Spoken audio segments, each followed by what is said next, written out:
Wisconsin Institute for Law and Liberty, on behalf of two students, two girls at Wauwatosa Central High School, which is a tongue twister. That's basically Kenosha.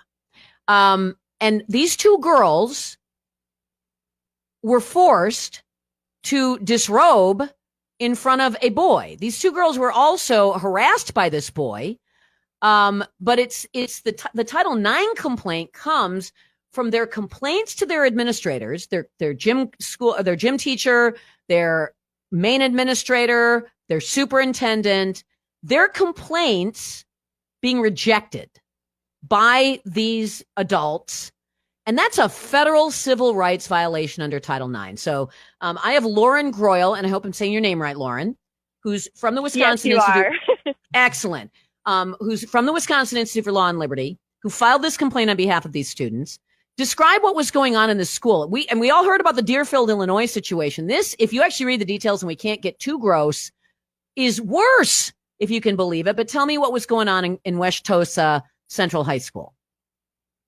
Yeah, so thank you for having me on today to discuss this. This is a really important issue that we're seeing, like you said, pop up all over the Midwest. It's not just in states like New York and in California. This is happening in our own backyards as much as we hear all the time from the other side. It's not happening. It's not happening. It is absolutely happening. So we were contacted by a couple families in the Wauwatosa district whose complaints, like you said, were falling on deaf ears. They're saying over and over they don't feel safe. They're actually being penalized in class, given unexcused absences. One of the girls ended with an F in gym class because she wanted to avoid disrobing in front of a male peer. And if you look back at the education amendments and where Title IX comes from, Title IX was designed to protect girls from having to forego educational opportunities because they don't have the same opportunities as their male counterparts.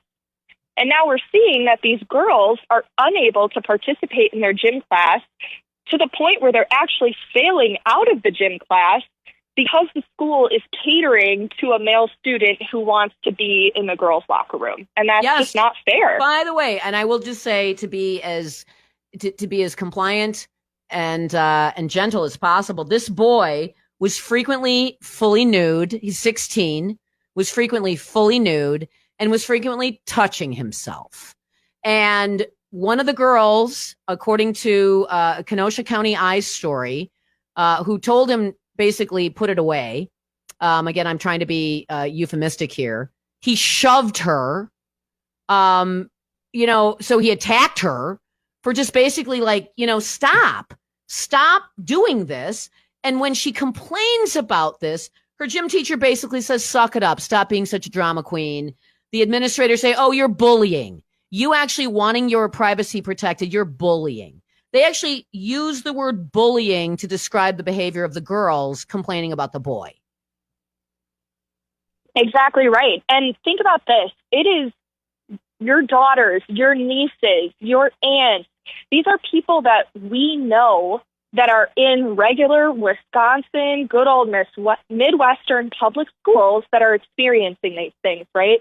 And the real tragedy is how the school is responding to these types of complaints.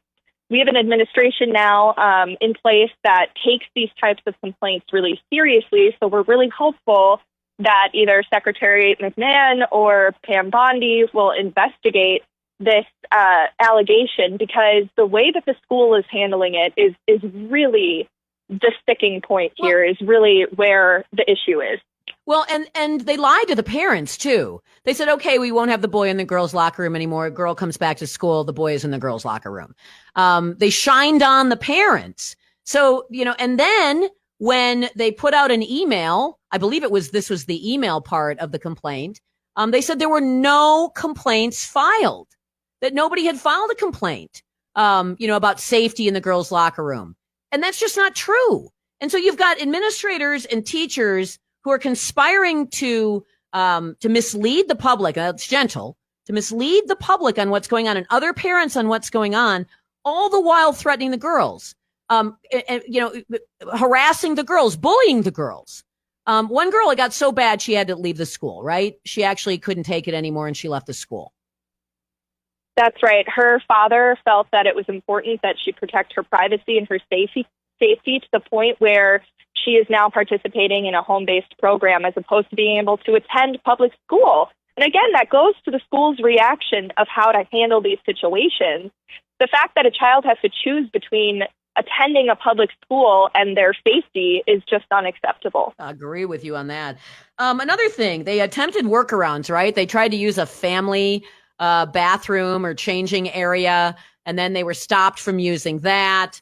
So every time they tried to find a way to comply, one girl just went to gym class in her street clothes. Nope, sorry, can't do that either. They were foreclosed as they tried to accommodate this as best they could, but not put themselves at risk. This is, by the way, the boy was committing what I consider to be sexual assault. If he was touching himself while those girls were in that room deliberately to try to, it's just like somebody who masturbates in public. And then you had the school forcing them into a position where they had to be assaulted like that. This is sexual abuse, it's sexual harassment, it's sexual assault. Depending on how you want to look at it, it's criminal. And yet, the police didn't want to do anything about it. It's just shocking to me. Yeah, and if we take a look at what was going on, if we take a step back towards the Biden administration and the 2024 Title IX rule, this is exactly what that rule wanted to allow, is for sex discrimination to also include discrimination on the basis of quote-unquote gender identity, which means that schools couldn't, under Title IX, say that a male student that says that they're female can't change in the female locker room. They had to let transgender students change in whatever bathroom aligned with their gender identity, which is why it's so important that those lawsuits were happening over the summer. In both January and February, some of those cases vacated the Biden-Harris Title IX rule, thankfully. So now that definition isn't part of the Title IX dialogue anymore as of right now. But I do want to make that connection because I think it's important that a lot of these school districts were told over the summer that they have to allow this to happen. And only now, because we have a new administration, is some of that changing. Yeah, but where's your brain? Some of these lawsuits. Where's your brain, right? That's what I would ask. Where's your brain? Okay, fine. You're like, well, we're kind of stuck here. We're going to have to find a way to accommodate everybody. That's where your brain should be. If you're like, this is a terrible regulation, but we have to figure out a way to comply or we might lose federal money. So how do we comply to protect the girls and everybody else? Nobody had that conversation. That's the thing that shocks me, is that you are not allowed to say, okay, well, we've got one boy who likes to call himself a girl and has a habit of completely disrobing and touching himself in the girls' locker room. He's going to use the family restroom. That's an accommodation. It's not discriminatory, but that's a rational accommodation. That's not what any of these school districts have done. That includes Sun Prairie, which was a complaint that Will was involved, a boy in a girl's locker room, naked boy in a girl's locker room a couple of years ago, to the Deerfield situation, to this situation. So, there's where's the logic? It's almost as if they wanted to use this ridiculous change to the regulation to hurt girls per se. Definitely. It definitely seems that way. And I think that the tide is turning, right, back towards common sense. And common sense goes back to why Title IX, the original Title IX in the Education Amendment, why Title IX was passed, right, which is to protect girls and to give them the opportunity to thrive in public education, which is exactly what we're trying to get back to and why we filed this complaint in the first place. So it's a layup, too. I'm sorry to cough on you, Lauren. No. It's a layup, just because it's clear. Just look at the language of Title IX. It's clear. The school is required to protect these girls. The school is required to protect these girls from all kinds of things, from discrimination, from sexual harassment. That's, by the way, explicitly in Title IX as well. Certainly the school is never in any law, nowhere on the planet. And by the way, this includes Joe Biden's crazy inversion of reality in the rewrite of Title IX, ever expected to force girls into unsafe situations. even if Trump didn't win and Joe Biden were still president, what those teachers and administrators did by attempting to force those girls into unsafe, sexually unsafe, personally unsafe situations, there is nothing in the law that says they have any right to do that whatsoever. And that's the other thing, is that even if you put aside the fact that we won the election and common sense is reigning, the law itself still protected those girls no matter what. Absolutely. Absolutely. And we want to ensure that these girls have somewhere to go, someone to listen to them when they're making these claims too, right? And we talked a little bit already about how the school district not only didn't heed their complaints, but also kind of gaslit the rest of the school community into thinking that everything was fine and nothing was happening. So, if anybody has any of these types of complaints that they feel like are falling on deaf ears, please contact the Wisconsin Institute for Law and Liberty. We'll listen to what you have to say. And we want to make sure that these girls are safe in schools, even if that means bringing these Title IX complaints against some of these school districts. Yeah. By the way, minimally, this boy, and if you read the Kenosha County Eye story, he's a problem student. He's been a problem student in other school districts in Wisconsin, and they just keep shifting him from school district to school district. By the way, these administrators, everybody should be fired, for heaven's sake, because common sense tells you don't force girls to be sexually abused. That's common sense. And by the way, that's the law.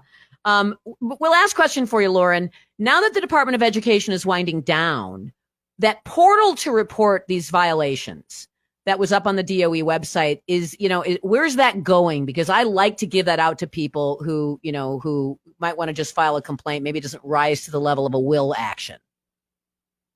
Yeah. So obviously there's a lot going on right now with the Department of Education. There's a lot of things that are in flux, but it's likely that the Department of Justice will be the one that will be taking over these complaints, if not certain.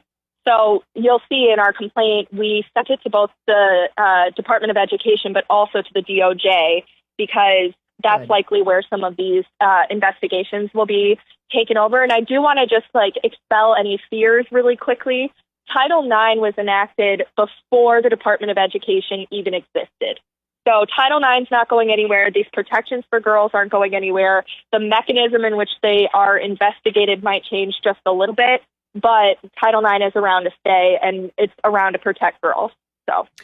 So please go to will-law.org, will-law, WILL-law.org. Lauren Greuel, thank you very much for joining me on the program today.